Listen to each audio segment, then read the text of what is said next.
Sa puspusong operasyon ng pambansang pulisya laban sa mga nagtatago sa batas, arestado ang isang most wanted person na may kasong robbery with rape sa Bohol.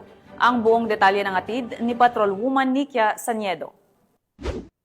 Arestado ng kapulisan ng Bohol ang most wanted person na may patong sa ulo na 50,000 pesos sa ilalim ng DILG Memorandum Circular kaugnay sa kasong robbery with rape sa isinagawang operasyon sa Puro 4, Barangay San Francisco, Ubay, Bohol noong Setyembre taong kasalukuyan. Kinilala ni Police Colonel Patricio C. Digay Jr., Provincial Director ng Bohol Police Provincial Office, ang most wanted person na suspect na si Paulino, 60 anyos, na residente ng nabanggit na lugar.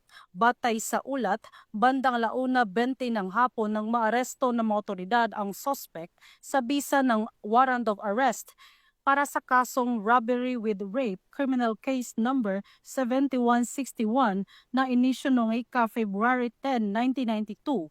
Ito ay inisyo ni Honorable Achilles L. Melicor, presiding judge ng RTC Branch 4, Tagbilaran City, Bohol, na may 300,000 pesos rekomendadong piyansa. Ang pagkaaresto sa naturang sospek na kasalukuyang nakapiit sa Ubay Municipal Police Station ay pinangunahan ng tracker team ng Provincial Intelligence Unit, Bohol Police Provincial Office, katuwang ang mga kapulisan sa Ubay Municipal Police Station, RIU-PIT Bohol at CIDT Bohol. Ang matagumpay na pag-aresto ng sospek ay patunay ng Bohol PNP ng kanilang mas pinaiting na pagpapatupad ng batas upang panatilihing ligtas at payapa ang komunidad, alinsunod sa direktiba ni Police Lieutenant General Jose Melencio C. Nartatis Jr., Acting Chief Philippine National Police.